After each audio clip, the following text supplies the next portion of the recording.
यवतमाल में महाबोधि बौद्ध विहार बौद्धों अनुयायियों के अधीन देने की मांग को लेकर जिलाधिकारी को ज्ञापन सौंपा गया। मुक्त करा, मुक्त करा, मुक्त करा। महाबोधी महाविहार पंड्यांपासून मुक्त करा, मुक्त करा, मुक्त करा। 1949 चा कायदा रद्द करा, रद्द करा, रद्द करा।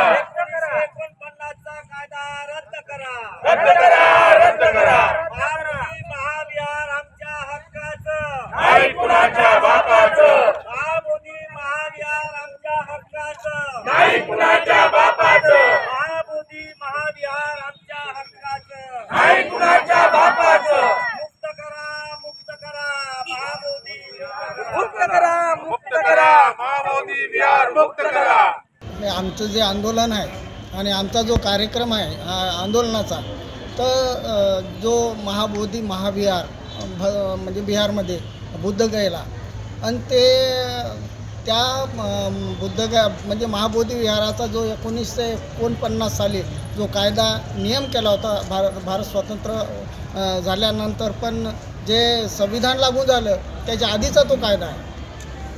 आणि जे संविधान आता नवीन निर्माण झालेलं आहे, जे भारतीय घटना आहे, त्या घटनेनुसार पहिली कानून कायदे नको आहे आम्हाला, म्हणून नवीन कायदा तयार करून ते जुने जे 1949चा जो कायदा आहे तो रद्द करण्यात यावा आणि महाबोधी महाविहार जे आहे हे बौद्ध भिक्षूंच्या स्वाधीन करावं, याच्यासाठी आमचं हे आंदोलन आहे, याच्यासाठी आमची ही लढाई आहे। आणि आम्हाला त्याच्यामध्ये राज्य सरकारनं, बिहार राज्य सरकारनं सहकार्य करावं एवढीच अपेक्षा आहे। यवतमाळ येथे सामाजिक कार्यकर्ता म्हणून काम करतो। समाजात काम करत असताना नव्याने एक प्रश्न इथल्या मनुवादी शासनाने निर्माण केला, तो म्हणजे अखिल भारतीय भिक्षू संघाच्या वतीने जे आंदोलन सुरू आहे ते आमच्या अधिकाराचं हक्काचं आंदोलन आहे।